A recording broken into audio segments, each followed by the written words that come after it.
Video کو like کر کے آگے شیئر ضرور کر دینا۔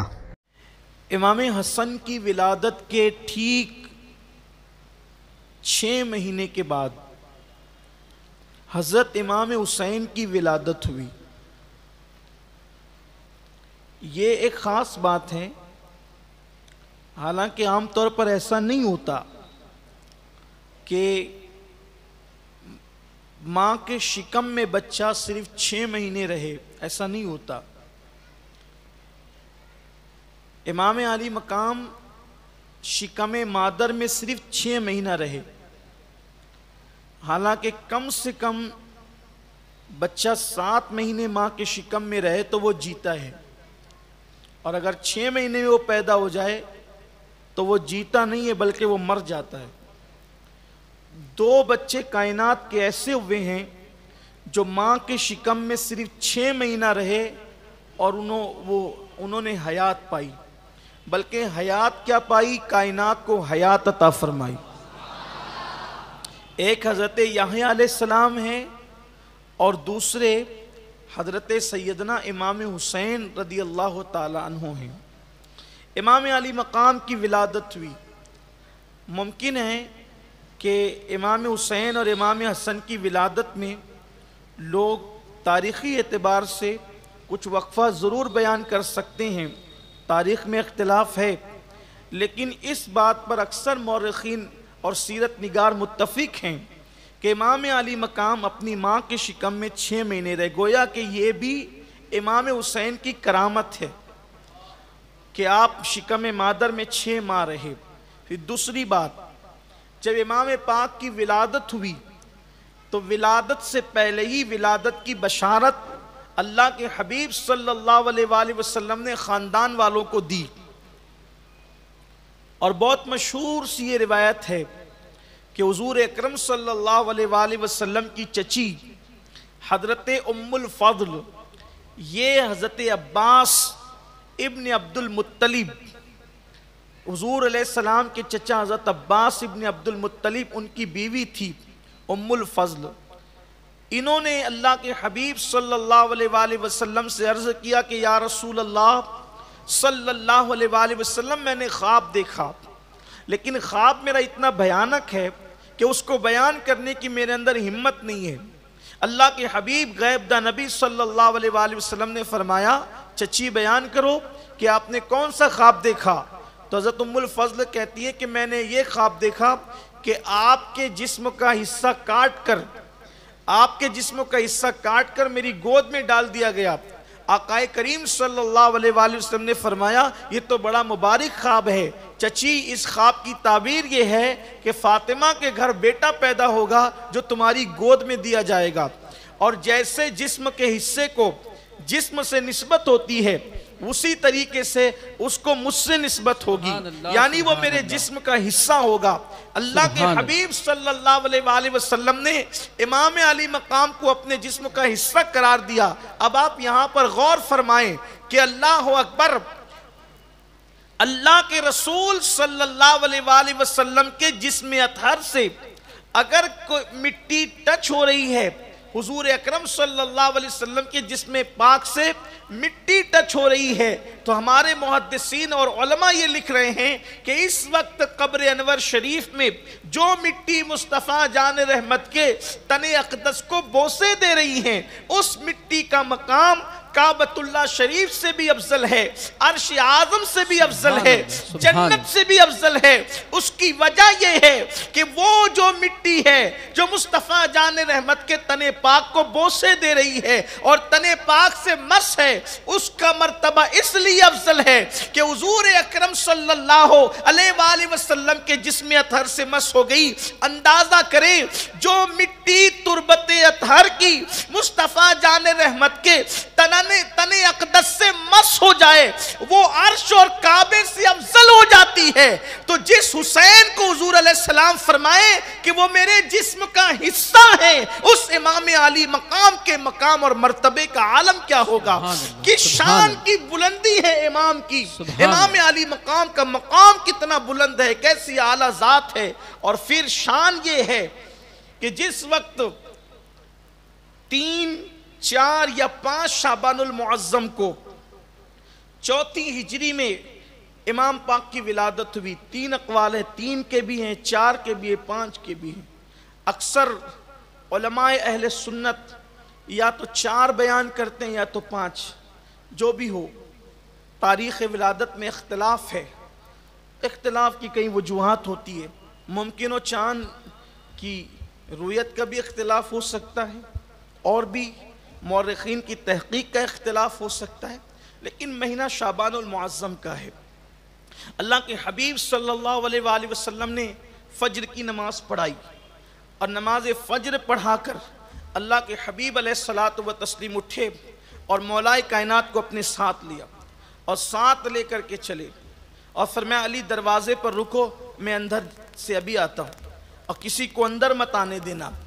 مولائے کائنات جو وہ دروازے پر ٹھہرے رہے۔ پھر اس کے بعد مولا مشکل کشا دروازے پر تھے۔ آقا کریم صلی اللہ علیہ وسلم جب مسجد نبوی شریف سے باہر نکلے تو اور صحابہ بھی پیچھے پیچھے آئے، اور سیدہ پاک کے دروازے پر وہ ٹھہر گئے۔ آقا کریم صلی اللہ علیہ وسلم جب باہر تشریف لائے تو اس وقت میرے آقا صلی اللہ علیہ وسلم نے فرمایا، آج میری بیٹی فاطمہ کے گھر بیٹا پیدا ہوا ہے، آج میری بیٹی فاطمہ کے گھر بیٹا پیدا ہوا ہے۔ یاد رکھیں جن کا ذکر کر رہے ہیں وہ کوئی کتنی شان والے لوگ ہیں، اس کا اندازہ ہمیں ہونا چاہیے، اور ہماری نئی نسل کو پتہ چلنا چاہیے کہ نبی کے گھر والوں کی شان کیا ہے۔ اللہ کے حبیب علیہ السلام فرماتے ہیں میری بیٹی کے گھر بیٹا پیدا ہوا ہے، وہ میرا بیٹا، بیٹی کا بیٹا، میرا بیٹا۔ اور آقا کریم صلی اللہ علیہ وآلہ وسلم نے جب یہ بات کی تو سرکار علیہ السلام نے فرمایا کہ آسمان سے فرشتے اس بیٹے کی ولادت پر مجھے مبارکباد دینے کے لیے آئے۔ ایک روایت میں آتا ہے کہ مولائے کائنات نے فرمایا 4 لاکھ سے زائد فرشتے اس دن زمین پر اترے اللہ کے حبیب صلی اللہ علیہ وآلہ وسلم کو مبارکباد دینے کے لیے۔ اور بہت ساری کتب کے اندر یہ واقعہ موجود ہے کہ جب حضرت جبریل علیہ السلام نے میرے آقا صلی اللہ علیہ وآلہ وسلم کو حضرت امام حسین کی ولادت کی مبارکباد پیش کی، ذرا سوچے تو صحیح، حسین کی ہستی کا نام ہے، کسی کے گھر بیٹا پیدا ہوتا ہے تو وہ کہتا ہے کہ ایم ایل اے صاحب کا فون آیا تھا، اس نے مبارکباد دی۔ کوئی کہتا ہے کہ فلاں کا فون آیا تھا، اس نے مبارکباد دی۔ مولانا صاحب کا فون آیا تھا، اس نے مبارکباد دی۔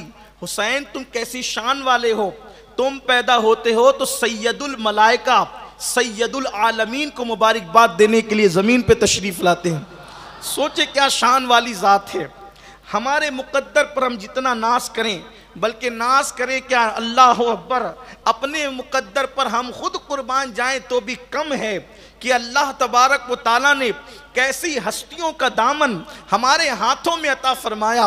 یہ مقدر کی بات ہے کہ قدرت نے کیسی ہستیاں ہمیں عطا فرمائی، کیسی شان والی شخصیتیں ہمیں عطا فرمائی۔ اللہ اکبر۔ تو حضرت جبریل امین نے مبارکباد پیش کی، اس پر تو بہت سی روایتیں موجود ہیں، لیکن اللہ اکبر، آقا کریم صلی اللہ علیہ وآلہ وسلم سے پھر عرض کیا، یا رسول اللہ صلی اللہ علیہ وآلہ وسلم، جب ہم مبارکباد دینے کے لیے آ رہے تھے تو ایک فرشتہ جس کا نام، 2 روایتیں آتی ہیں، نام میں اختلاف ہے، اس کے تلفظ میں اختلاف ہے۔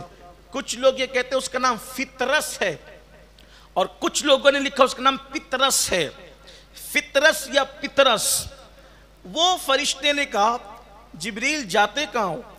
میں نے کہا کہ آج حضور علیہ السلام کے گھر ان کی بیٹی کو بیٹا آیا ہے، ہم مبارکباد دینے جا رہے ہیں۔ تو فطرس نے کہا مجھے بھی ساتھ لے چلو، ہزاروں سال سے اپنا منصب کھو چکا ہوں، ہزاروں سال سے اپنی ڈیوٹی کھو چکا ہوں، ہزاروں سال سے بالوں پر جلا کر مجھے جو ہے اپنی ڈیوٹی سے گویا کہ معزول کر دیا گیا ہے، ساتھ لے چلو، ہو سکتا ہے میری بھی بگڑی بن جائے۔ یا رسول اللہ صلی اللہ علیہ وآلہ وسلم فطرس حاضر ہے اور وہ بھی مبارکباد پیش کرنا چاہتا ہے۔ پھر میرے آقا علیہ السلام نے فطرس کی طرف توجہ فرمائی۔ فطرس نے عرض کیا یا رسول اللہ میری طرف سے مبارکباد آپ کے یہاں شہزادہ آیا ہے، آقا اس خوشی کے موقع پر مجھ پر بھی کرم کی نظر فرما دیں، مجھ پر بھی کرم کی نظر فرما دے، مجھ پہ بھی چشم کرم اے شہ والا کرنا، مجھ پہ بھی چشم کرم اے شہ والا کرنا۔ یا رسول اللہ کرم کی چشم مجھ پر بھی ہو جائے۔ اور کون سی چشم کرم؟ جس طرف اٹھ گئی دم میں دم آ گیا، اس نگاہ عنایت پہ لاکھوں سلام۔ اللہ اکبر۔ فطرس نے عرض کیا کہ یا رسول اللہ شہزادے کی ولادت ہوئی ہے، مجھ پر بھی چشم کرم فرما دیں، رب کی بارگاہ میں سفارش کر دیں۔ ہزاروں سال بیتے، میں جب اپنے منصب پر تھا اللہ نے بڑے مرتبے عطا کیے تھے، لیکن جب میں نے آسمان سے زمین کی طرف دیکھا، تھوڑا توجہ کریں فطرس کے معزول ہونے کی وجہ کیا ہے، اس میں بھی اپنے لیے بہت عبرت کی بات ہے۔ فطرس نے کہا آقا جب میں نے آسمان سے زمین پر دیکھا تو مجھے ایک اپائج انسان، ایک معذور انسان، اپائج یوں سمجھ لے کہ اس کا ہاتھ نہ رہا ہوگا یا اس کا پیر نہ رہا ہوگا یا اس کی آنکھیں نہ رہی ہوگی یا اس کی زبان نہ رہی ہوگی، معذور اسی کو تو کہتے ہیں۔ میں نے ایک معذور انسان کو آسمان سے زمین پر دیکھا اور مجھے خیال گزرا کہ یہ تو اپائج ہے، معذور ہے، اس کو جینے کا حق کیا ہے؟ تو وہ میرا اللہ مجھ سے ناراض ہو گیا اور میرا منصب چھین کر مجھے معزول کر دیا گیا اور میرے بالوں پر مجھ سے واپس لے لیے گئے۔ اندازہ کریں اگر فرشتہ جو معصوم ہے ایک اپائج کو دیکھ کر یہ سوچے کہ اس کو جینے کا حق کیا ہے تو اس کو منصب سے معزول کر دیا جاتا ہے۔ آج جو اللہ اکبر معذور لوگوں کو گالیاں دیتے ہیں، تانا دیتے ہیں، حقیر سمجھتے ہیں، اللہ اکبر ان کا انجام کیا ہوگا، ان کی حالت کیا ہوگی۔ معذوروں پہ ظلم کیا جاتا ہے، انہیں حقیر سمجھا جاتا ہے، اللہ اکبر۔ تو فطرس کہتا ہے آقا پھر میرے بالوں پر مجھ سے چھین لیے گئے۔ میرے آقا کریم صلی اللہ علیہ وآلہ وسلم نے رب کی بارگاہ میں عرضی پیش کی، مولا فطرس کی خطا کو معاف کر دے، اس کی لغزش کو معاف کر دے۔ جواب آیا، جبریل کہتے ہیں آقا رب کی طرف سے جواب یہ ہے کہ حسین کو جس کپڑے میں لپٹا گیا ہے وہ کپڑا فطرت سے مس کر دیا جائے، اللہ اس کو اس کا منصب دوبارہ عطا فرما دے۔ اور پھر وہ لباس حسین، توجہ کریں ابھی ایک وقت کی نماز بھی نہیں پڑھی ہے، ابھی ایک دن کا روزہ بھی نہیں رکھا ہے، ابھی زبان پر بظاہر تلاوت قرآن بھی نہیں آئی ہے، ابھی مولا حسین پیدا ہوئے ہیں۔ پیدائش کے بعد ابھی پورا ایک دن بھی گویا کہ نہیں گزرا ہے زندگی کا۔ مرتبہ یہ ہے کہ فرشتے کے بدن سے لباس حسین، حالانکہ فرشتے جسم نہیں رکھتے انسانوں کی طرح، صرف یہ تشبیہ کے طور پر سمجھانے کے لیے کہ فرشتے سے مس کر دیا گیا لباس حسین، لباس حسین، تو اللہ نے اس کا منصب بھی دیا، اس کو بالوں پر بھی عطا فرمائے۔ اور پھر میرے آقا سے جبریل امین نے عرض کیا یا رسول اللہ یہ فطرس وہ فرشتہ ہے کہ اللہ نے حسین کی پیدائش سے 1000 سال پہلے اس کو اس لیے پیدا کیا تھا تاکہ یہ حسین کی شہادت کے بعد ان کے مزار پر جاروب کشی کرے گا۔ یہ ہے مولا حسین کی شان۔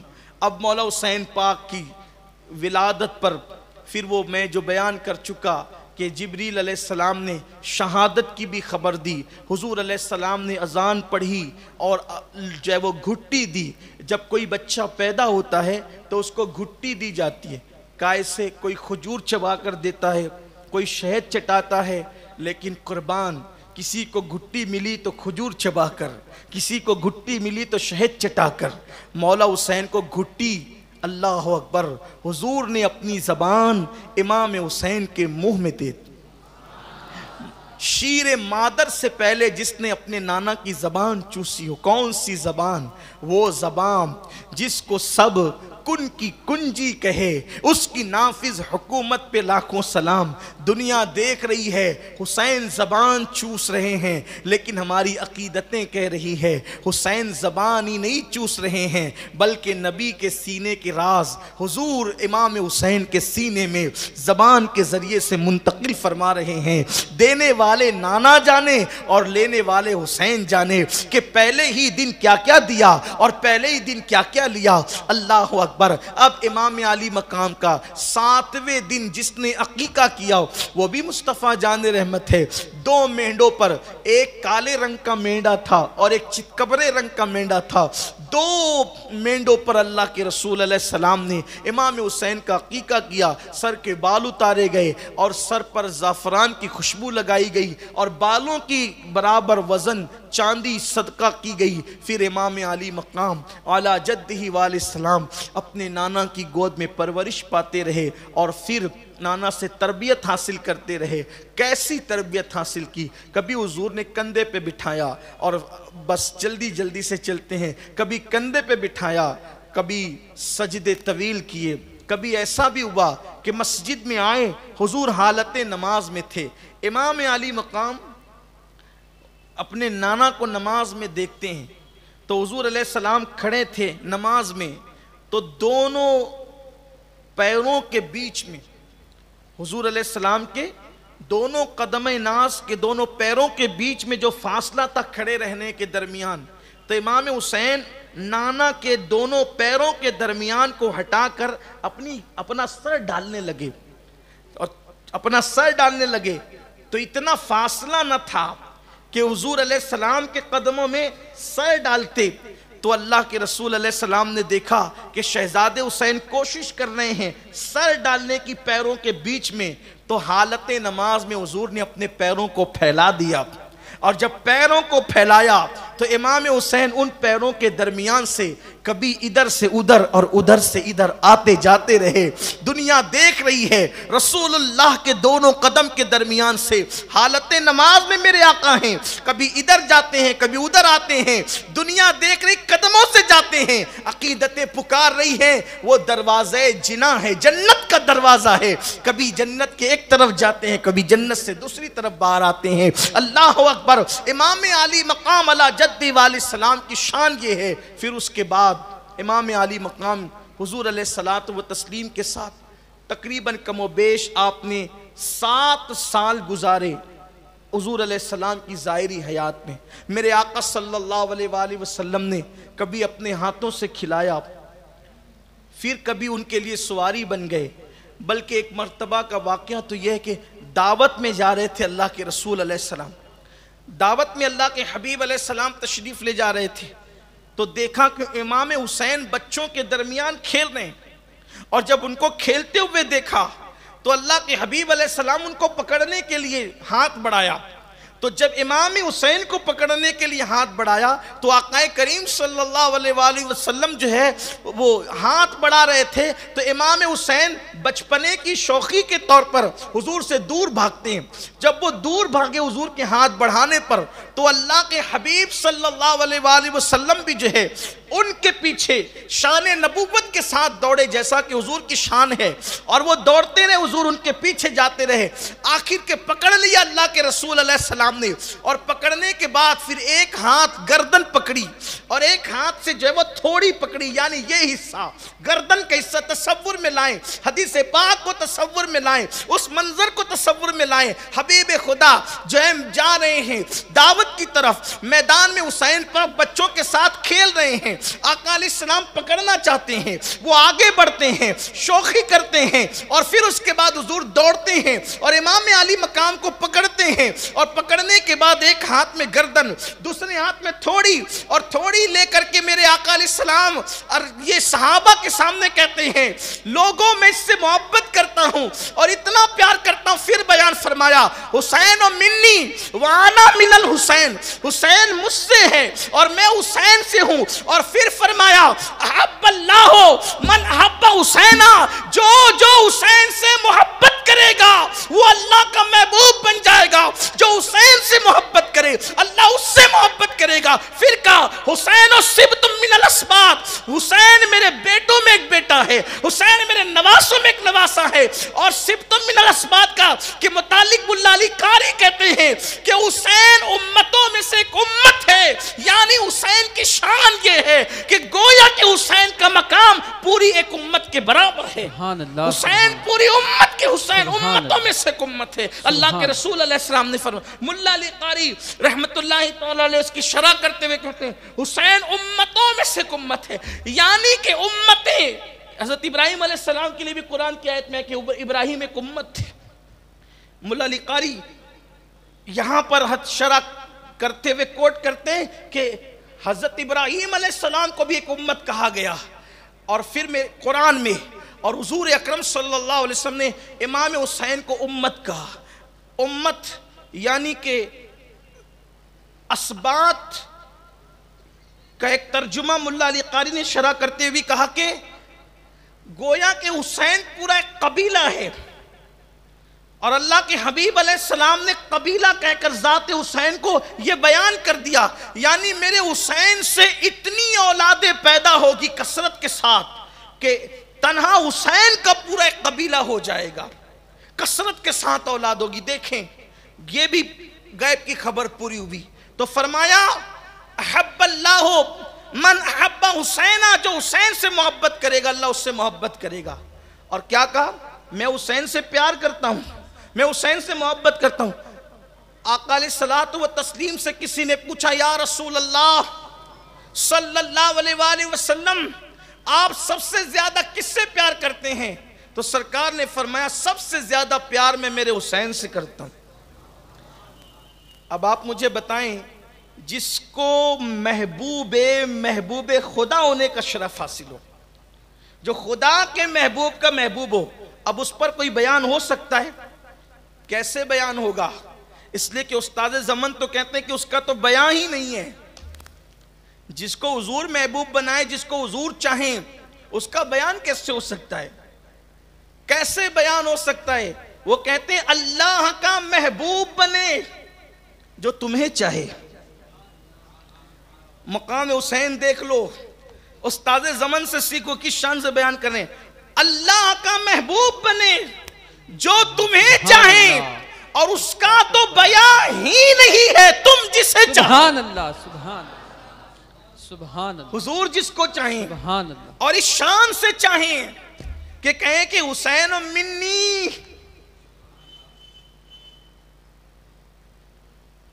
تشریحات کے سارے ابواب ختم ہو جائیں گے. حسین منی، حسین مجھ سے ہے، وانا من الحسین، اور میں حسین سے ہوں.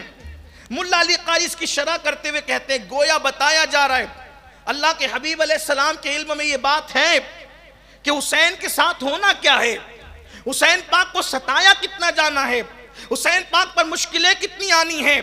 وہ لٹیرے، اوباش، بدماش، کائنات کی بدترین مخلوق حسین پاک کے ساتھ سلوک کیا کرنے والی ہے.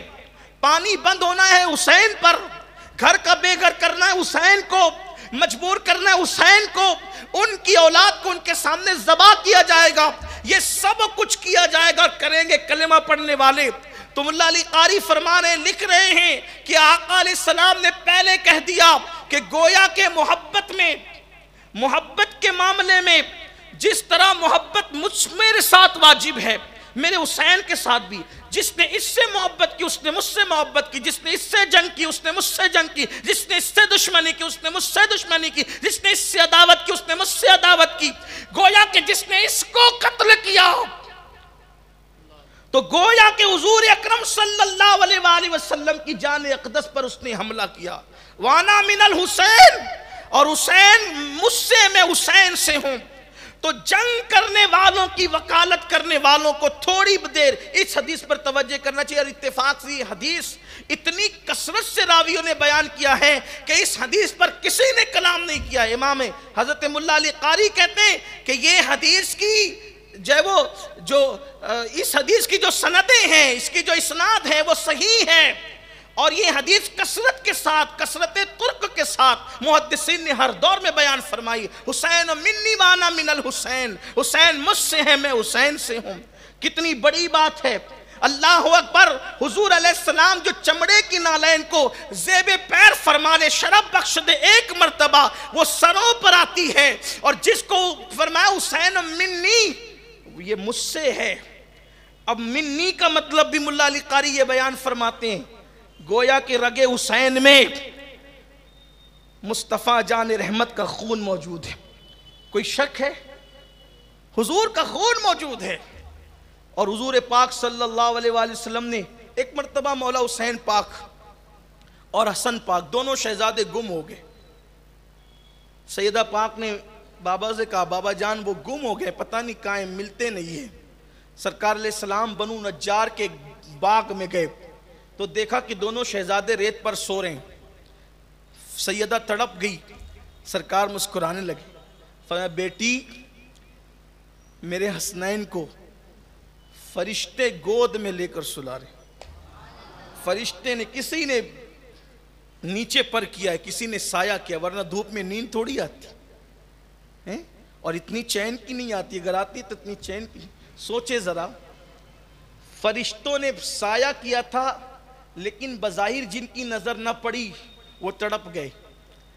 جب بچپنے میں مدینہ منورہ کے نخلستان اور باغ میں ریت پر دیکھ کر سیدہ اتنی تڑپی، تو کربلا کے ریگزاروں پر دیکھ کر کتنی تڑپی ہوگی۔ سیدہ پاک کی تڑپ کا حال کیا ہوگا، کیا انجام ہوگا ان کا، جنہوں نے تڑپایا ہے۔ امام حسین کا تو کچھ بگڑنا ہی نہیں تھا نا، اس لیے کہ وہ تو پیدا ہی ہوئے تھے اس لیے کہ سب لٹا کر اللہ کا دین بچائیں گے، لیکن جنہوں نے کیا انہوں نے تو تباہ کی، اپنی آخرت کو برباد کیا۔ آگے سنیں گے آپ کی ان کی تباہی کس طرح ہوئی، ان کی بربادی کس طرح ہوئی۔ اور ہمیں حوصلہ ملتا ہے، حق پر رہ کر لٹ جاؤ، حق پر رہ کر لٹ جاؤ، مٹو گے نہیں، جو حق سے ہٹے گا مٹنا اس نے ہے۔ اس لیے حق پر رہو، اپنا موقف رکھو، استقامت کا مظاہرہ کرو، دین پر رہو۔ چند سکوں کے عوض، تھوڑی سی دولت کے عوض سود کا دھندا مت شروع کر دو، شراب بیچنا مت شروع کر دو، دین سے دور مت ہو جاؤ، لوگ کیا کہیں گے فیشن پرست مت ہو جاؤ، دین کا دامن پکڑ کر کے رکھو، حق پر صداقت پر رہو۔ زبان کو سے نکلے تو حق نکلے، سچائی نکلے، صداقت نکلے۔ دنیا کی اس منڈی کے اندر اس وقت لوگ اللہ اکبر حضور کی بے ادبیاں کر رہے ہیں، توہینیں کر رہے ہیں، اور پھر ہمارا حال یہ ہے کہ معاذ اللہ ہم لوگ محبت کرنے والوں میں اور بے ادبی کرنے والوں میں فرق نہیں کر رہے۔ ہمیں کس کے ساتھ رہنا ہے، کس کے خیمے میں چلنا ہے، کس کے ساتھ اٹھنا ہے، کس کے ساتھ بیٹھنا ہے۔ صحابہ کے گستاخ بھی لوگ ہضم کر رہے ہیں، اہل بیت کے گستاخ بھی لوگ ہضم کر رہے ہیں، رسول اللہ کے گستاخ بھی لوگ ہضم کر رہے ہیں۔ کیونکہ یار سب چلتا ہے، چلو سب چلتا ہے، سب نہیں چلتا۔ ایک موقف ہونا چاہیے زندگی میں، رہنا کس کے ساتھ ہے، صراط مستقیم پر رہنا ہے۔ صراط مستقیم سے جو ہٹ جائے ان کے ساتھ نہیں رہنا، یہ کربلا ہمیں سکھا رہا ہے۔ بلکہ آپ سے یہ بیان کرنا چاہتا ہوں کہ لوگ یہ بات کرتے ہیں کبھی کبھی کہ یار سبھی تو کلمہ پڑھتے ہیں، ہم اب ریت کسی کے بھی ساتھ چل جائے گا۔ سب سے پہلی جنگ مسلک کی اگر کہیں نظر آتی ہے تو وہ کربلا میں نظر آتی ہے، اس لیے کہ وہاں سب کلمہ پڑھنے والے ہیں، چہروں پہ اکثروں کے داڑیاں ہیں، سروں پہ جو ہے وہ ان کی ٹوپیاں ہیں، امامے ہیں، اور پھر بظاہر وہ بھی نماز پڑھتے ہیں۔ لیکن امام علی مقام نے بتایا کہ یہ گویا کہ پہلی جنگ ہے مسلک کی، اور ہمیں طے کرنا ہے کہ ہمیں کس کے ساتھ رہنا ہے، نبی اور آل نبی کے ساتھ، اصحاب نبی کے ساتھ رہنا ہے، یا جو لوگوں نے جو ہے وہ چھوڑ دیا۔ کہاں پر کہاں حضرت عمر ابن خطاب یہ کہیں، کہاں حضرت عمر ابن خطاب یہ کہیں کہ حسین اللہ کے بعد اگر بزرگی ہمیں کہیں سے ملی ہے تو وہ تو ہے، یہ ہے، یہ کہا حضرت عمر ابن خطاب نے کہ اللہ کے بعد اگر بزرگی کہیں سے ملی ہے تو وہ تم ہو۔ یہ محبت تھی اہل بیت اطہار سے صحابہ کی۔ اور کہاں وہ بدبخت لوگ جنہوں نے پانی بن کیا ستایا، کوئی کمی اور کسر باقی نہیں رکھی۔ تو امام علی مقام علی جدی والی سلام کو دیکھ کر سرکار نے فرمایا فاطمہ فرشتوں نے پر بچھا رکھے ہیں میرے حسین کے لیے۔ پھر سرکار نے اٹھایا، ایک کو ایک کاندھے پہ ڈالا، دوسرے کو دوسرے کاندھے پر، دونوں شہزادوں کو دونوں کندھے پر ڈالا اور حضور لے کر کے آئے۔ راستے میں صدیق اکبر، صدیق با وفا، یار غار مصطفیٰ سرکار سے ملے، سلام کیا اور عرض کیا آقا ایک شہزادہ مجھے دے دیں، ایک شہزادہ مجھے دے دیں۔ سرکار آگے بڑھے اور جب مسجد نبوی میں آئے تو سرکار نے فرمایا یہ دونوں میرے بڑے چہیتے ہیں، میں دونوں سے بہت پیار کرتا ہوں۔ اور پھر صحابہ سے سوال کیا مجمع صحابہ میں، اے میرے صحابہ یہ بتاؤ کہ نسب کے اعتبار سے اس وقت سب سے افضل کون ہے؟ کون سب سے افضل ہے نسب کے اعتبار سے؟ صحابہ چپ رہے تو سرکار نے فرمایا یہ دونوں شہزادوں کو جو میں نے لے رکھا ہے ان کا نسب کتنا افضل ہے، دیکھو ان کے نانا اور نانی کے اعتبار سے کہ ان کا نانا خود میں ہوں اور ان کی نانی خدیجۃ الکبریٰ ہے، ان کی اماں فاطمۃ الزہرا ہے اور ان کے بابا علی مرتضیٰ ہیں، ان کے ماموں قاسم و ابراہیم ہیں، ان کی خالائیں کلثوم ام کلثوم زینب ہیں، اللہ اکبر، اور رقیہ ہیں۔ اور پھر فرمایا ان کا چچا جعفر طیار ہے جو جنت میں فرشتوں کے ساتھ پرواز کرتا ہے۔ یہ وہ لوگ ہیں آقا علیہ السلام نے فرمایا، پھر فرمایا جو ان سے محبت کرے گا اللہ اس سے محبت کرے گا۔ گویا کہ اگر اللہ کا محبوب بننا ہے ان کی محبت، ان سے پیار، اظہار محبت۔ اس کے بعد اب گفتگو کو بہت طول نہ دیتے ہوئے امام علی مقام اس شان کے تھے، اعلیٰ شان کے مالک، حضور نے یہ پیار دیا، یہ محبت کی، لیکن زندگی کتنی سادگی میں گزری، کوئی تکبر نہیں، کوئی گھمنڈ نہیں۔ اچھا پیدا ہوتے جن کے اتنے فضائل بیان کیے گئے مگر وہاں عبادت میں کوئی کمی نظر نہیں آتی۔ یہاں تو اپنی کوئی فضیلت ہی نہیں ہے، زندگی میں عبادت نہیں، فجر چھوڑنے، ظہر چھوڑنے، عصر چھوڑنے، مغرب چھوڑنے، نمازوں میں کوتاہی ہے، کیرم کلبیں آباد ہیں، تاش کے پتے جوے، کل تک تو تاش کے پتے ہاتھ میں لے کے کھیلتے تھے، اب تو موبائل پہ کھیلے جا رہے ہیں، انجام کیا ہوگا سوچو۔ اور پھر کہتے ہیں مولانا چھوڑو یار اللہ کریم بخش دے گا اور حضور کی شفاعت ہمیں نصیب ہوگی۔ میں آپ سے پوچھنا چاہتا ہوں پیدا ہوتے ہی جن کو جنتی جوانوں کا ٹائٹل دے دیا گیا تھا کہ یہ جنتی جوانوں کے سردار ہیں، ان کی زندگی ذرا دیکھو۔ امام زین العابدین فرماتے ہیں میرے والد، امام زین العابدین فرماتے ہیں میرے والد امام حسین فرض نمازوں کے علاوہ روزانہ 1000 رکعت نماز ادا فرماتے تھے، 1000 رکعت نفل نمازیں، یہ فرائض کے علاوہ ہے 1000 رکعت نفل نمازیں امام حسین، اور اکثر روزے سے رہتے تھے۔ اور سخاوت کا حال پچھلی نشستوں میں گزر چکا، کتنے سخی تھے۔ بلکہ ایک بات آپ کو بتاؤں، دیکھو سخاوت کیسی تھی۔ ایک مرتبہ ایک سائل آیا اور آنے کے بعد کہنے لگا امام میں پریشان حال ہوں میری مدد فرمائیں۔ تو آپ نے فرمایا کہ میرا رزق راستے میں ہے، غیب دانانا کے غیب داں نواسے، فرمایا میرا رزق راستے میں ہے انتظار کرو۔ اتنے میں قاصد آیا ملک شام سے، وہ حضرت امیر معاویہ رضی اللہ تعالیٰ کا قاصد تھا، اور اس نے کہا کہ یہ انہوں نے تحفہ بھیجا ہے آپ کے لیے۔ 5 تھیلیاں تھی، کھولا تو اس میں سونے کے سکے جس کو دینار کہتے ہیں 5 سونے کی تھیلیاں تھی، وہ پانچوں کے پانچوں امام نے کہا یہ لے لو، اور یہ تمہیں دینے کے لیے بہت کم ہے، اگر مجھے اس کا خیال ہوتا کہ اتنے ہی ہے یعنی 5000 سونے کے سکے اتنے ہی ہیں تو میں تمہیں اتنی دیر انتظار نہ کرواتا، اب اتنے ہی لے کر کے چلے جاؤ۔ آپ سے پوچھنا چاہتا ہوں کون ایسا سخی ہے جو بھیک میں 5,000 سونے کے سکے دیتا ہو؟ جو آیا وہ سب کے سب ایک سائل کو دے دیا اور معذرت کر رہے ہیں کہ اتنے ہی ہیں، اتنے ابھی لے کر کے جاؤ۔ یہ ہے عطا، یہ ہے سخا۔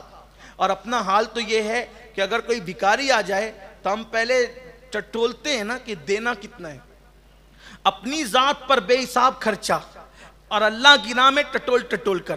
لوگ مسجد میں بھی جمعہ کے دن چندہ دیتے ہیں تو وہ جو نوٹ کہیں نہیں چلتی ہے، کسی نعت خاں یا منقبت خاں کو بھی اگر کچھ دیں گے تو جو کہیں نہیں چلتی وہ چندے میں دیتے ہیں. یہ حال ہے قوم کا شعور یہ ہے. اور وہاں دیکھیں تو صحیح نا آپ, میرے پیارے آقا صلی اللہ علیہ وسلم کے دیوانوں, یہ سیکھنا ہے کربلا سے. کربلا کی داستان صرف دلوں کو بہلانے کے لیے نہیں ہے یا چند آنسوؤں کی سوگات پیش کرنے کے لیے نہیں ہے, یہ کچھ سیکھنے کے لیے ہے. اگر قدرت رونے کی توفیق دے, آنسو نکلتے ہیں تو یہ آپ کی ہماری سعادت کی بات ہے, میں منع نہیں کر رہا ہوں, لیکن ہم نے جو ہے وہ دین کو پیٹ کے پیچھے ڈالا. اور کیا شان ہے, شوکت کی عظمت کیا ہے. ابھی حضرت امیر معاویہ کا ذکر آیا تو مجھے خیال آیا, ایک مرتبہ ملک شام میں ایک آدمی نے کہا کہ میں حسین سے ملنا چاہتا ہوں. توجہ فرمائیں, میں ملنا چاہتا ہوں لیکن میں نے ان کو کبھی دیکھا نہیں ہے. اگر میں مدینے جاؤں تو کیسے پہچانوں گا کہ یہ امام حسین یہی ہیں, دیکھا نہیں ہے.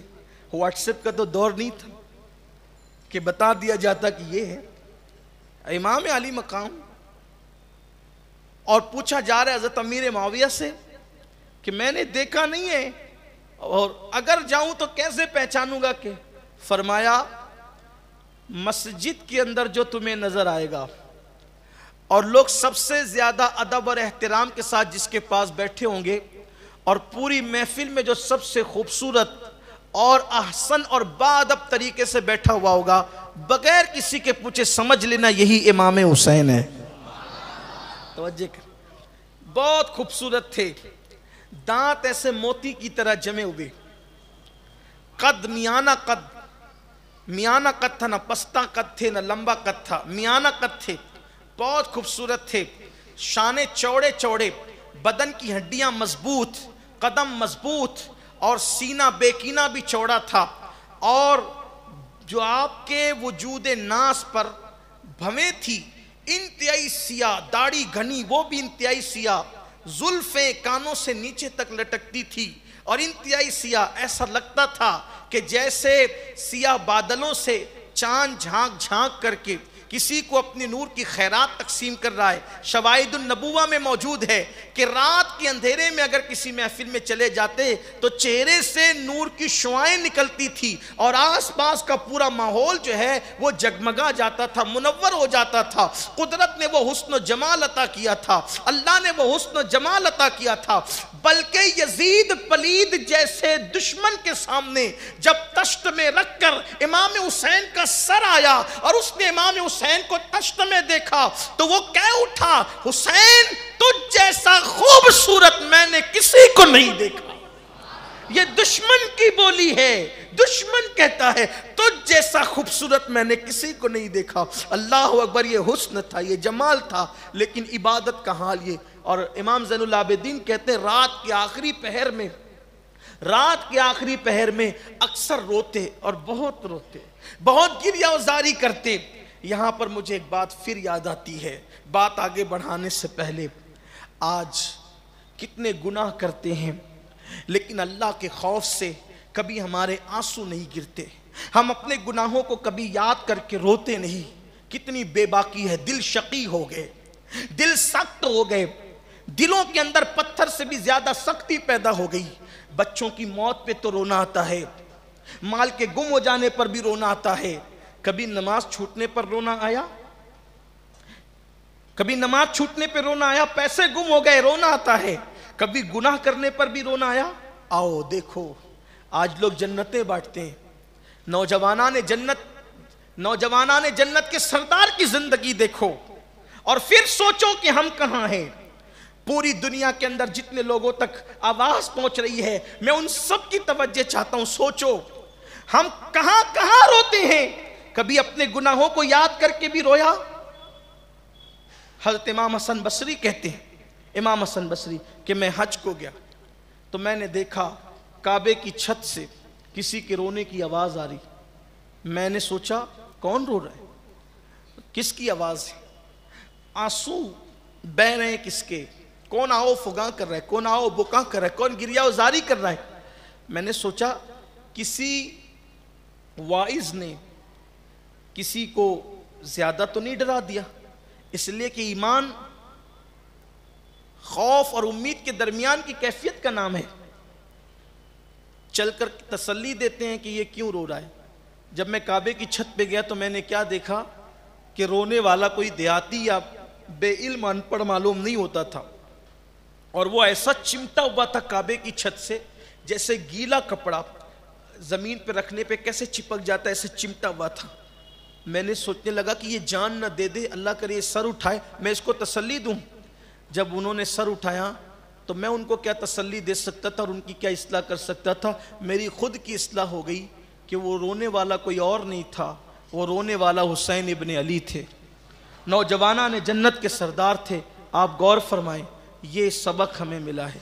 اور امام علی مقام کا احترام کتنا کیا گیا, کتنی تعظیم کی گئی. ایک مرتبہ حضرت عباس کے شہزادے عبداللہ ابن عباس, یہ عبداللہ ابن عباس کون ہے؟ ایک رشتے سے یہ امام حسین کے نانا لگتے ہیں, عبداللہ ابن عباس. توجہ کریں آپ, دیکھیں جہاں نسب پر گھمنڈ ہے ہم ان کی بھی تائید نہیں کرتے, نسب پہ گھمنڈ جائز نہیں, لیکن جو نسب کو کچھ سمجھتے ہی نہیں ہم ان سے بھی کہتے ہیں تھوڑا اس پر بھی غور کرو. نسب پر غرور گھمنڈ جائز نہیں, لیکن نسب بالکل لا یعنی چیز بھی نہیں ہے. نسب کا فائدہ ہے, اور پھر خاص طور پہ رسول اللہ کے نسب کا فائدہ ہے. وہ تو منقطع بھی نہیں ہونا ہے, وہ تو ٹوٹنا بھی نہیں ہے, بلکہ جو حضور کے نسب والے ہیں جب وہ عمل کرتے ہیں تو اوروں کے مقابلے میں ان کو اجر زیادہ دیا جاتا ہے. حضور کے اہل نسب خود دیکھیں آپ, آقا علیہ السلام نے خود بیان فرمایا کہ جس وقت جنت میں حضور علیہ الصلوۃ والتسلیم نے نظر فرمائی, مشاہدہ کیا, تو دیکھا کہ حضرت جعفر, ان کو طیار کا لقب اسی لیے دیا گیا کہ وہ اڑ رہے تھے, سونے کے پر ان کو لگے ہوئے تھے, وہ اڑ رہے تھے.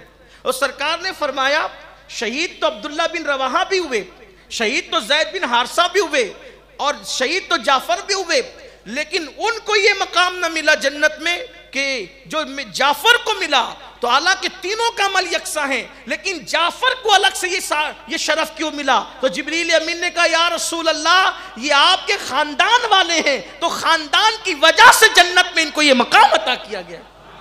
تو نسب کا فائدہ بھی ہے. تو یہ حضرت عبداللہ ابن عباس ایک رشتے سے نانا ہے, کیسے کہ یہ حضور علیہ السلام کے چچازاد بھائی لگتے ہیں. تو چچازاد بھائی لگے تو سیدہ فاطمہ ان کی رشتے میں کون ہوئی؟ بھتیجی ہوئی. تو بھتیجی کا بیٹا کون ہوا؟ نواسہ. اور دوسرے رشتے سے یہ چچا لگتے ہیں, کیونکہ حضرت مولا علی حضرت عباس کے بھتیجے ہیں. تو چچا کا بیٹا کون ہوا؟ بھائی ہوا. تو یہ مولا علی کے چچازاد بھائی ہوئے. تو جو بھائی چھوٹی عمر کا ہوتا ہے وہ کون ہوتا ہے؟ اولاد کا چچا ہوتا ہے. چچا ہیں, نانا ہے, دو رشتے ہیں. لیکن جب امام حسین چلتے ہیں تو ان کی سواری کی لگام پکڑتے ہیں کون؟ حضرت عباس. وہاں بھی نسب کی کمی نہیں تھی, لیکن نسب میں حضور کے خاندان میں بھی نسب میں سب سے اعلیٰ نسب وہ لوگ ہیں جنہیں سیدہ فاطمۃ الزہرا اور مولا علی کی اولاد ہونے کا شرف حاصل ہے. حضرت عباس ابن عبد المطلب کے بیٹے عبداللہ ابن عباس امام حسین کی لگام پکڑ کر چلتے ہیں.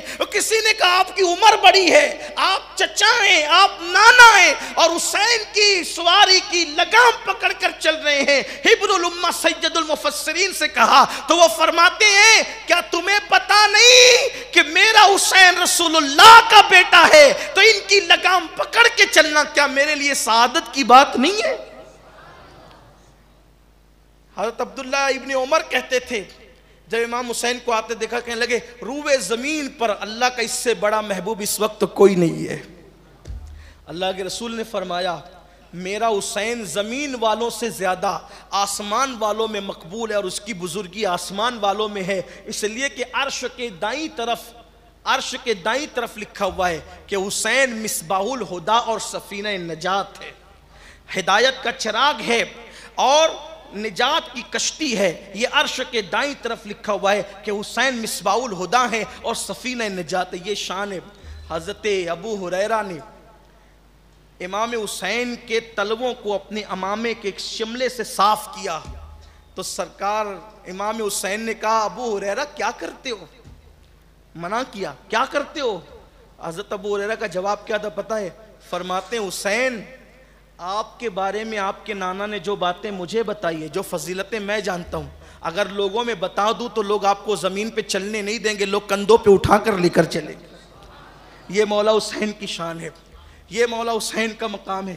کیا پڑھے، کتنا پڑھے، کیسی فضیلتیں بیان کریں۔ میں نے کہہ دیا کہ اس کا تو بیان ہی نہیں ہے، اس کا تو بیان ہی نہیں ہے۔ تم جسے چاہو تو حضور علیہ السلام کی چاہت کا نام حسین ہے، رسول اللہ کے محبوب کا نام حسین ہے، حضور علیہ السلام کے جو ہے وہ نواسے کا نام حسین ہے، اور کتنا قریبی رشتہ اللہ کے رسول علیہ السلام سے، گویا کہ اور آپ جانتے ہیں جس کو جنت کی زینت حضور نے کہا وہ امام حسین ہے۔ اللہ اللہ، اب وہ امام حسین، ان سے بیعت کون طلب کر رہا ہے؟ کون بیعت مانگ رہا ہے؟ یزید ہاتھ مانگ رہا ہے۔ امام علی مقام نے فیصلہ کیا جان دیں گے۔ بھائی شان بھی تو دیکھیں، ایسی شان والی شخصیت اس پلید کے ہاتھ میں جو سفر حج میں بھی شراب پیتا ہو، وہ یزید پلید، وہ کہتا ہے میرے ہاتھ پہ بیعت کر لو۔ اوقات تو دیکھ، اپنی حیثیت تو دیکھ، حیثیت بھی تو دیکھنی چاہیے۔ امام علی مقام کا ہاتھ مانگتا ہے کہ میں آپ بیعت کر لیں۔ امام سے کہتا ہے آپ مجھے امام مانیں، امام سے کہتے ہیں آپ مجھے امام مانیں۔ امام نے فرمایا یہ تو نہیں ہوگا، اس کے لیے بڑی قربانی دینی پڑے گی تو دیں گے، لیکن یہ نہیں، دین میں خلط ملت نہیں۔ اس ظالم نے کیا کم کیا، مولا کائنات کو گالیاں دلوائی ممبروں پر۔ قاضی ثناء اللہ پانی پتی نے تفسیر مظہری کے اندر جو اس کے اقوال نقل کیے، آپ وہاں جا کر دیکھیں، پڑھیں، اس قاضی صاحب نے جو لکھا ہے کہ اس نے معاذ اللہ جو وہ حضور علیہ السلام کے بارے میں کہا کہ معاذ اللہ استغفر اللہ کہ بنو ہاشم پر کوئی وحی نازل نہیں ہوئی تھی، اور میں نے اپنے باپ داداؤں کا بدلہ لیا ہے محمد سے۔ یہ باتیں اس بدبخت نے کہی ہے اشعار کی شکل میں کہ اگر وہ دیکھتے تو ان کی آنکھیں ٹھنڈی ہو جاتی، یہ باتیں اس نے کہی، اور بھی بہت کچھ کیا۔ آگے اس کا ذکر آتا ہے کہ اس نے جو وہ صرف امام علی مقام کو شہید ہی نہیں کیا، بلکہ مسجد حرام اور مسجد نبوی کی حرمت کو بھی پامال کیا۔ مسجد حرام اور مسجد نبوی کی حرمت کو بھی اس نے پامال کیا۔ امام علی مقام کو جب یزید کا پیغام پہنچایا گیا ولید ابن عقبہ کے ذریعے سے، مدینہ منورہ کے والی کے ذریعے سے، کہ آپ یزید کے نام پر یزید کے لیے ہمارے ہاتھ پہ بیعت کریں، امام پاک تشریف لائے۔ یہیں سے بات چلی تھی، اور پھر اس کے بعد سب گفتگو تعارف کربلا والوں کا بیچ میں آ گیا تھا۔ امام گھر آئے اور آنے کے بعد فرمایا کہ تیاری کرو، ہم نے یہاں نہیں رکنا، جانا ہے۔ امام حسین کو بالکل یہ بات واضح بالکل پتہ تھی، آگے آپ سنیں گے کہ ہم بظاہر تو یہ کہہ کر جا رہے کہ ہماری منزل ابھی کچھ نہیں، فی الحال مکے کا ارادہ ہے، لیکن ہمیں جانا کہاں ہے۔ اس لیے کہ وہ جو راز تھے بچپنے میں سب بتائے دی، بلکہ کچھ راز تو صحابہ کو ہی بتائے گئے تھے اس کے متعلق، کربلا سے متعلق، کہ حضرت ابو ہریرہ دعا کرتے تھے کہ اللہ مجھے سن 60 ہجری کی حکومت سے میں پناہ مانگتا ہوں، اور بچوں کی حکومت سے پناہ مانگتا ہوں۔ یہ حضرت ابو ہریرہ بازاروں میں کہتے تھے کہ اللہ میں سن 60 ہجری کی حکومت سے اور بچوں کی حکومت سے پناہ، امارت الصبیان سے پناہ مانگتا ہوں۔ سرکار ابو ہریرہ کہتے تھے، یعنی وہ جینا نہیں چاہتے تھے 60 ہجری کی بات، بلکہ 60 ہجری میں بھی حضرت ابو ہریرہ رضی اللہ تعالیٰ کو رہنا نہیں تھا، وہ دعا کرتے تھے مجھے اٹھا لے کے میں دیکھوں نہیں، میں وہ چیز نہ دیکھوں، میں وہ منظر نہ دیکھوں۔ امام علی مقام نے گھر والوں سے کہا کہ چلنا۔ یہاں ایک بات وضاحت کرتے ہوئے چلوں کہ واقع کربلا جب بیان ہوتا ہے تو کبھی کبھی بعض لوگوں کے دل و دماغ میں یہ شبہ پیدا ہوتا ہے کہ امام حسین چلے گئے 72 نفوس قدسیہ کے ساتھ، مدینہ منورہ میں صحابہ موجود تھے، مکہ مکرمہ میں صحابہ موجود تھے، صحابہ کیوں نہیں گئے ساتھ میں؟ یہ اتنے لوگ کیوں گئے؟ تو آپ کو یہ بات میں بتاؤں کہ امام حسین نے صحابہ کو کہا ہی نہیں چلنے کا، اور یہ بات کی وضاحت نہیں تھی کہ امام علی مقام جنگ کے لیے جا رہے ہیں۔ یہ بات یاد رکھیں، وہاں جنگ ہوگی یہ بتایا نہیں گیا تھا، بلکہ اپنے بھائی حضرت محمد بن حنفیہ اور اپنے چچا زاد بھائی اور اپنے بہنوئی جو بہت ہمراز تھے عبداللہ بن جعفر طیار، حضور علیہ السلام نے خواب میں جو نصیحت اور وصیت فرمائی تھی امام حسین نے ان کو تک نہیں بتایا۔ آپ غور کریں، اتنے قریبی لوگوں کو جب یہ بات نہیں بتایا، عبداللہ ابن عباس کو نہیں بتایا، تو لوگوں کو اندیشہ تو تھا کہ ہوگا کیا، لیکن اس کا اعلان نہیں ہوا تھا کہ آپ لوگوں کو چلنا، ہم جنگ کے لیے جنگ کرنے کے لیے گئے ہی نہیں تھے۔ اور اس وقت تک بلکہ کربلا پہنچنے تک جنگ کے حالات نہیں تھے، وہ حالات بعد میں بنے، ابھی آپ اس کا ذکر سنیں گے۔ تو یہ جو بات کہ عبداللہ ابن عباس تھے، عبداللہ بن زبیر تھے، لوگ کیوں نہیں گئے؟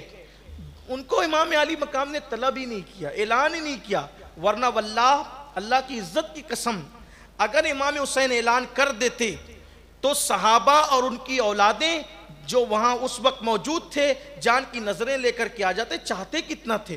آپ غور کریں، جب عبداللہ ابن عباس سواری کی لگام پکڑ کر چل رہے ہیں، حضرت ابو ہریرہ رضی اللہ تعالیٰ عنہ جو ہے وہ اپنے امامے کے شملے سے جو ہے وہ قدموں کی مٹی جھاڑ رہے ہیں، اور پھر یہ جو سب صحابہ کرام نے دیکھا تھا، حضرت محمد بن حنفیہ کو جب پتہ چلا کہ امام حسین کربلا کے لیے روانہ ہوئے یا کوفہ کے لیے روانہ ہوئے، تو اتنا روئے آپ کہ جس تشت میں آپ وضو کر رہے تھے وہ تشت آنسوؤں سے بھر گیا۔ بظاہر یہ بات مبالغہ پتہ لوگوں کو لگتی ہے، لیکن اگر عشق کے عینک لگا کر کے، عشق کی عینک لگا کر دیکھے تو پتہ چلے کہ حضرت محمد بن حنفیہ اتنا روئے کہ تشت بھر گیا، اتنا آپ نے آنسو بہائے، یہ کیفیت تھی۔ تو امام پاک نے یہ بات نہیں کہی، اور اس وقت بظاہر جب وہ مدینہ منورہ سے نکل رہے تھے، وہ تو رات کا وقت تھا، لوگوں کو کسی کو خبر بھی نہیں تھی کہ وہ جا رہے ہیں، وہ چلے گئے وہاں سے، تب لوگوں کو اطلاع ملی کہ امام چلے گئے، رازداری کے ساتھ نکلے۔ اور مکۃ المکرمہ سے بھی جو نکلے، ابھی آگے آتا ہے کہ آپ عین حج کے ایام میں نکلے، جبکہ ابھی حج شروع ہونے والا تھا، یعنی لوگ منی کی طرف جانے والے تھے، ان ایام میں نکلے، اور وہ بھی کسی کو پتہ کسی کو نہیں پتہ، اس لیے کہ بات یہ تھی کہ ہم کوفہ جا رہے ہیں۔ کربلا کا تو بظاہر وہاں ذکر ہی نہیں تھا، کسی کو کہا بھی نہیں، ورنہ یاد رکھیں آج 14 صدیاں بیت جانے کے بعد، 1300 کچھ سال بیت جانے کے بعد، جب امام حسین کے نام پر داستان کربلا سننے کو اتنے لوگ جمع ہو جاتے ہیں، تو اگر وہ خود آواز دیتے تو کتنے لوگ جمع ہوتے؟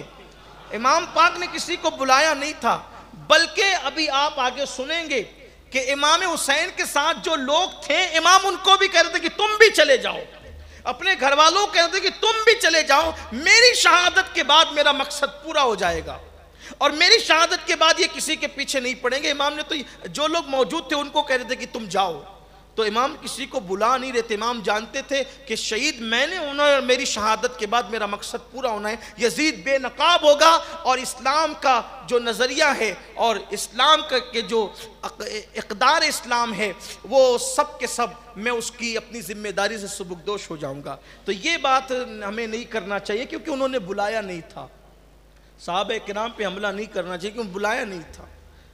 امام پاک نے گھر والوں کو کہا کہ تیاری کرو، اور پھر تیاری ہونے لگی۔ اب محض چشم تصور سے بہت ساری چیزیں ایسی ہے کہ ہم اس کو کتابوں میں نہیں دیکھتے، لیکن تصورات کی دنیا میں ہم سوچ سکتے ہیں کہ جب مدینے والے جن کا وطن مدینہ منورہ تھا، پیدا ہوئے تھے مدینہ شریف میں، جوان ہوئے تھے مدینہ شریف میں، بچپن گزرا تھا مدینہ شریف میں، شادی ہوئی تھی مدینہ شریف میں، بچوں کی ولادت بھی ہوئی تھی مدینہ شریف میں، جب ان گھر والوں کو یہ کہا گیا تھا کہ مدینہ شریف چھوڑ کے جانا ہے، واپس آنے کی کوئی گارنٹی نہیں، مدینہ شریف چھوڑ جانا ہے، واپس آنے کی کوئی گارنٹی نہیں، پتہ نہیں کب آئیں گے کہ بھی نہیں آئیں گے۔ اس وقت جب سامان بندھنے لگے ہوں گے تو مجھے یاد آتا ہے وہ وقت جب ہم لوگ مدینہ شریف جاتے ہیں چند دن کے لیے، اور جب سامان باندھنے کی بات آتی ہے تو ہاتھ ڈھیلے ہونے لگتے ہیں، عجیب سا لگتا ہے، کھانے کی طبیعت نہیں ہوتی، ایسا لگتا ہے کہ پتہ نہیں کیا، بلکہ دل یہ کہتا ہے عاشقوں کا، ہم لوگ تو بہت ادنا درجے کے لوگ ہیں، لیکن جو بڑے بڑے عشاق ہیں ان کی طبیعت یہ چاہتی ہے کاش یہ سامان باندھنے سے پہلے میری روح نکل جاتی ہے نا، یہی تو ہوتا ہے۔ تو گویا کہ تصور کریں جب ہم مدینے سے نکلتے ہیں تو کیا ہوتا ہے، تو سامان بندھنے لگے اور اہل بیت کے گھر کے اندر کوہرام مچ گیا، ہم مدینے سے جائیں گے، لیکن ذمہ داری کہہ رہی تھی کہ ہاں جانا ہے۔ مگر نوجوانان اہل بیت تیار ہونے لگے، ادھر امام پاک نے سامان باندھنے کا حکم دیا، اور محض چشم تصور سے اگر رئیس القلم علامہ ارشد القادری کے انداز میں بات کہی جائے تو یہ کہا جا سکتا ہے کہ رات کا آخری پہر تھا، مدینہ منورہ میں جو ہے وہ رسول اللہ کا مہینہ شروع ہو چکا تھا، جسے ہم شعبان المعظم کہتے ہیں۔ شعبان کا مہینہ شروع ہو چکا ہے، سن 60 ہجری ہے۔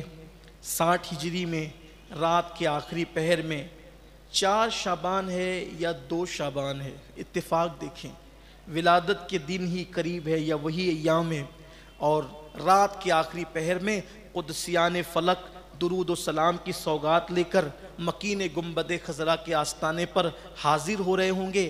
ایسے میں اہل مدینہ کے سب کے دروازے بند تھے، کچھ مدینے والے مصلی پر اپنے نبی کی سنت کو ادا کرتے ہوئے سسکیاں لے رہے تھے اللہ کی محبت میں، کچھ اللہ کی محبت میں آنسوؤں کی سوگات پیش کر رہے تھے۔ مدینہ منورہ کی فضائے معطر میں قدسیان فلک جو ہے وہ زمین پر نازل ہو رہے تھے درود و سلام کی نظریں لے کر۔ ایسے میں اہل بیت کے گھرانے کا ایک دروازہ کھلتا ہے اور اس گھر سے فاطمہ کا چاند نکلتا ہے، اور اللہ اکبر، وہ تاریکی جو بظاہر مدینہ منورہ کی رات میں تھی اچانک چہرہ حسین سے وہ انوار میں تبدیل ہو جاتی ہے، اور حسین پاک بوجھل قدموں سے اپنے نانا کی حجرے کی طرف بڑھتے ہیں، اور پہنچنے کے بعد اپنے نانا کے مزار پہ کھڑے ہو کر گویا کہ اپنی زندگی کا آخری سلام پیش کرتے ہیں۔ یہ زندگی کا آخری سلام تھا۔ پتہ نہیں اس وقت مولا حسین نے کیا کہا ہوگا اور کیا سنا ہوگا، لیکن تصور کی آنکھ سے اگر ہم دیکھتے ہیں تو ایسا لگتا ہے کہ حسین نے اپنے نانا سے اتنا کہا ہوگا کہ یا رسول اللہ اپنے حسین کا آخری سلام قبول کرے۔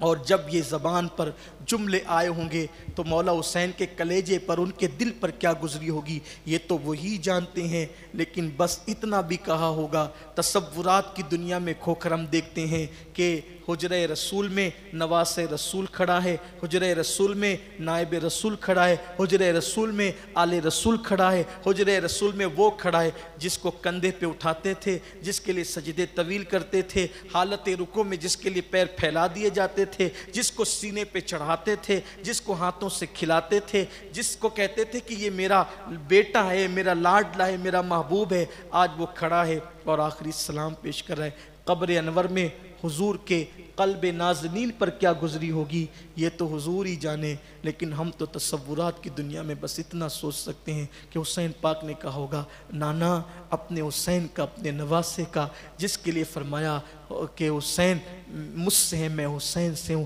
آخری سلام لے نانا اور مجھے اجازت دے۔ یا رسول اللہ کبھی بھی میں آپ کا در چھوڑ کر، آپ کا گھر چھوڑ کر، آپ کا مدینہ چھوڑ کر کبھی نہ جاتا اگر آپ کی امت میرے ساتھ یہ ظلم نہ کرتی، آپ کے دین پر وقت نہ آتا تو میں نہ جاتا، نانا اجازت دے۔ اس لیے کہ شوق کہتا ہے کہ مدینے میں رہنا ہے، اور ذمہ داریاں کہتی ہے جس کے لیے پرورش کی گئی تھی، جس کے لیے اتنے نازوں سے پالا گیا تھا، اب وہ ذمہ داریاں آواز دیتی ہے کہ صوبہ کربل کو جانا ہے۔ شاید امام عالی مقام نے یہ کہا ہوگا کہ یا رسول اللہ میرے نانا جان، یا رسول اللہ میرے نانا جان میرے لیے دعا کر دیں کہ آپ کا حسین صبر کے ساتھ امتحان کربلا میں کامیاب ہو جائے۔ نانا جس وقت علی اکبر کا لاشا تڑپے اس وقت حسین ضمیر کا سودا نہ کرے، جس وقت علی اصغر کے حلق پر تیر چلے اس وقت آپ کا حسین استقامت کا پہاڑ بنے، جس وقت حسین سب کچھ لٹا دے اور گردن زمین پہ رکھ دے اس وقت حسین کو یہ حوصلہ اور ہمت ملے کہ آپ کا حسین مکمل طور پر سب امتحان دے دے شکر کے ساتھ۔ یا رسول اللہ میرے نانا جب میں سب کچھ لٹاؤں تو بیٹوں کی محبت، بھتیجوں کی محبت، بیبیوں کی محبت، دین کی محبت کی راہ میں آڑ نہ بن سکے۔ شاید ان الفاظ سے جدائی ہوئی ہوگی، کتنے آنسو نکلے ہوں گے، اور ان آنسوؤں کو مولا حسین نے کیسے خشک کیا ہوگا۔ یہ تو حسین ہی جانے۔ نانا سے اجازت لینے کے بعد اب مولا حسین ماں کی بارگاہ میں آتے ہیں اور سیدہ پاک کو آخری سلام کہتے ہیں، ماں کی قبر سے لپٹ لپٹ کر روتے ہیں، اور گویا کہ ہم دیکھتے ہیں کہ جس وقت حسین پاک نے ماں کی تربت سے لپٹ کر آخری سلام پیش کیا ہوگا، اس وقت بی بی زہرا قبر انور میں ان کے دل کی کیفیت کیا ہوئی ہوگی، یہ تو سیدہ پاک ہی جانے، یہ تو امام حسین ہی جانے۔ اور ماں سے اجازت لے کر پھر بڑے بھائی کی قبر کو لپٹ کر روتے ہیں اور الوداعی سلام کہتے ہیں۔ گویا کہ آج جنت البقیع کی ہر قبر میں اگر دیکھنے والا کوئی دیکھتا تو محسوس کرتا کہ کیا غم کے پہاڑ ٹوٹ رہے تھے۔ مولا حسین ماں سے اجازت لے کر، اہل بقیع سے اجازت لے کر، امہات المومنین کی بارگاہ میں سلام کی نظریں پیش کر کے اب گھر کی طرف آتے ہیں۔ گھر میں کوہرام مچا ہے، یہ جائے گا، یہ جائے گا، یہ جائے گا، یہ جائے گا۔ اور اس کے بعد مولا حسین کی بیٹی سیدہ صغرا فاطمہ بیمار ہیں، علیل ہیں، اور وہ بھی جانا چاہتی ہے سفر میں، لیکن مولا حسین کہتے ہیں کہ تم بیمار ہو اس لیے تم نے نہیں آنا اس سفر میں، سفر کی صعوبتیں اس وقت تم برداشت نہیں کر سکتی۔ سیدہ صغرا نے کہا، بعض مورخوں نے بیان کیا ہے کہ بابا آپ مجھے ساتھ لے چلیں، میں صحت مند ہوں اور اتنی بیماری مجھ پر نہیں ہے۔ مولا حسین پاک نے فرمایا نہیں بیٹی، تم سفر کی صعوبت برداشت نہ کر سکو گی۔ لکھنے والوں نے لکھا ہے کہ جس وقت صغرا کو روکا گیا تو امام نے رکنے کے لیے جب کہا تو صغرا نے کہا بابا میں اچھی ہو گئی ہوں، میں کھڑی رہ سکتی ہوں، میں چل سکتی ہوں۔ اور پوری طاقت کو سیدہ صغرا نے اکٹھا کیا اور اکٹھا کر کے جو ہے کھڑے ہونے کی کوشش کی تو بخار کی حرارت اور تپش میں اتنی کمزور ہو چکی تھی کہ کہا بابا دیکھو میں کھڑے رہ سکتی ہوں، لیکن جیسے کھڑے ہونے کی کوشش کی گویا کہ سیدہ صغرا زمین پر آ گئیں، اور اس کے بعد سیدہ صغرا نے پھر جو ہے وہ اپنے آپ کو بستر پہ ڈال دیا۔ امام نے اپنی بیٹی کا سر اپنی گود میں لیا ہوگا اور لینے کے بعد فرمایا کہ بیٹی ابھی یہی رہنا ہے، اور حضرت ام المومنین ام سلمہ سے عرض کی کہ ہم اسے آپ کو سونپے جاتے ہیں، صغرا کا خیال کرنا، جب صحت اچھی ہو جائے گی صغرا خط لکھنا، ہم تمہارے بھیا علی اکبر کو بھیج کر تمہیں بلا لیں گے اور تم چلی آنا۔ یہ وعدے کے ساتھ اور بھی بہت سی باتیں تو کہیں بھی نہیں جا سکتی۔ حضرت وارث پاک فرمایا کرتے تھے کہ آج بھی عاشقوں کو کربلا دکھائی جاتی ہے، یا یقین جانے کتابوں کی روایتیں تو اپنی جگہ ہے، لیکن سینہ بسینہ بزرگوں نے جو روایتیں منتقل کی ہے اس کی تو کوئی گنجائش نہیں ہے، صرف ایک تصور کی دنیا میں ہم آپ کے سامنے باتیں کر رہے ہیں۔ اور پھر جب اونٹ پہ کجاوے رکھ دیے گئے، سامان جو ہے اونٹوں پر سواریوں پر لاد دیا گیا، پردہ نشین بیبیاں جن کے دوپٹے کو کبھی کسی اجنبی نے نہیں دیکھا تھا، ساری بیبیاں جو ہے وہ سواریوں پر بٹھا دی گئی، اہتمام کے ساتھ ہودجوں پر پردے کی پابندی کے ساتھ بٹھا دی گئی، اور اس کے بعد چند نفوس پر مشتمل یہ مختصر سا قافلہ، جس کی ابھی تعداد زیادہ سے زیادہ 14 یا 18 بتائی جاتی ہے یا 20 بتائی جاتی ہے، یہ قافلہ مدینہ منورہ سے نکل رہا تھا۔ سوچو زبان میں وہ طاقت کہاں سے لائے۔ آج مدینے والے کا وہ لاڈلا اور پیارا جس کو حضور کچھ دیر تک نہیں دیکھتے تھے تو کہتے تھے فاطمہ میرا حسین کہاں ہے، حسین کو جب تک نہیں دیکھتا ہوں چین نہیں آتا۔ جب وہ نکل رہے ہوں گے مدینے سے تو اس وقت مکین گنبد خضرا پر کیا گزرتی ہوگی اور مولا حسین کی کیفیت کیا ہوگی۔ لیکن ایک دین کا تحفظ تھا، دین کی حفاظت، دین کی اقدار کی حفاظت۔ امام علی مقام اس مختصر سے قافلے کو لے کر رات کے آخری پہر میں 2 شعبان یا 4 شعبان کو نکلتے ہیں۔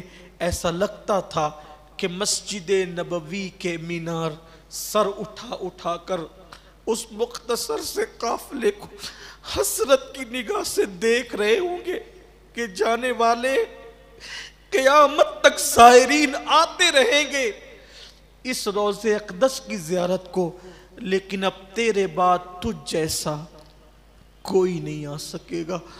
مسجد نبوی کے مینار سر اٹھا اٹھا کر رئیس القلم کے قلم پہ قربان جائے، اللہ ان کی مزار پہ رحمت و نور کی برسات کرے۔ رئیس القلم نے کیا پیاری بات لکھی کہ گویا کہ مسجد نبوی کے مینار سر اٹھا اٹھا کر سیدہ کے لال کو جاتے ہوئے دیکھ رہے ہوں گے۔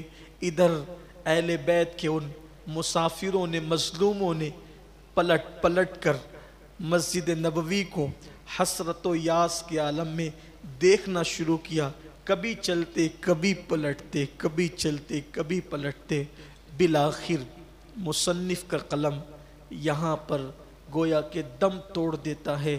پھر جب سواریاں چلنے لگی، اونٹنیاں چلنے لگی اور آگے بڑھنے لگی تو ان کے پیروں سے جو غبار ٹکرائی اور جو مٹی ٹکرائی اس سے غبار اور دھول اٹھنا شروع ہوئی، اور وہ مختصر سا قافلہ جو ہے وہ اس دھول اور گرد و غبار میں گویا کہ چھپ گیا۔ کربلا کا مسافر پہلی منزل کی طرف روانہ ہو گیا، سب دے کر دین بچانے والا سوئے کربل روانہ ہو گیا۔ امام علی مقام مدینہ منورہ سے نکلے، راستے میں ملاقات ہوئی کسی سے، اس نے پوچھا امام کہاں کا ارادہ ہے؟ امام نے فرمایا فی الحال تو مکہ جا رہا ہوں، آگے اللہ سے استخارہ کروں گا اور مجھے جہاں جانے کا حکم ہوگا وہاں جاؤں گا۔ ملنے والے نے کہا امام مکہ جائیے اور مکہ ہی رہیے، آپ کوفہ مت جانا۔ ملنے والے نے کہا آپ کوفہ مت جانا، کوفہ والے بے وفا ہے، کوفی لا یوفی۔ انہوں نے آپ کے بابا کو شہید ہوتے ہوئے دیکھا، کیا سلوک کیا آپ کے بابا کے ساتھ، آپ کے بھائی کے ساتھ کیا سلوک کیا؟ آپ کوفہ مت جانا، باقی آپ مکے میں رہنا۔ امام نے فرمایا فی الحال مکے کا ارادہ ہے اور آگے کے لیے اللہ سے استخارہ کروں گا۔ امام پاک منزل و منزل آگے بڑھتے رہے اور راستے میں بہت سے لوگ ملے۔ پوچھنے والوں نے پوچھا امام پاک جو ہے کوئی بات نہیں بتائی، اور جب آپ مکۃ المکرمہ میں آپ کا ورود ہوا، آپ تشریف لائے، تو مکے میں جشن کا سما تھا۔ جیسے مدینہ منورہ میں حضور کی آمد پہ جشن کا سما تھا، مدینہ منورہ والوں نے جیسے استقبال کیا تھا، جب لوگوں کو پتہ چلا امام حسین آئے، خوشی کا سما تھا، سب خوش ہوئے۔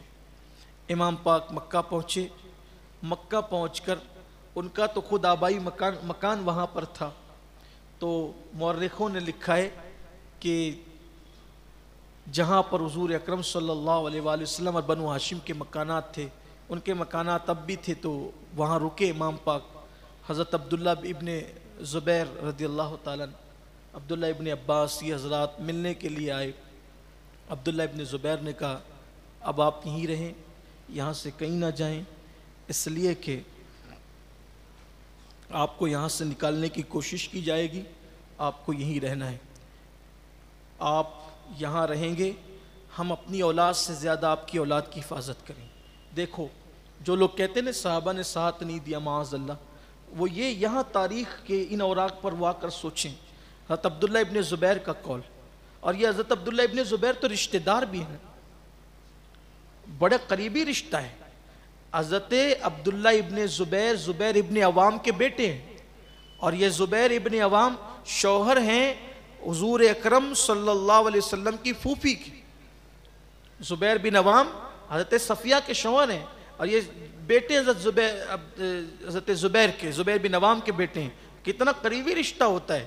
تو حضرت عبداللہ بن زبیر نے کہا ہمارے بچوں سے زیادہ آپ کے بچوں کی حفاظت کریں گے، ہماری جانوں سے زیادہ آپ کی جان کی حفاظت کریں گے، اپنی دولت آپ پہ نثار کر دیں گے، آپ کو یہاں سے کہیں نہیں جانا، مکے والے آپ پہ سب کچھ نثار قربان کر دیں گے.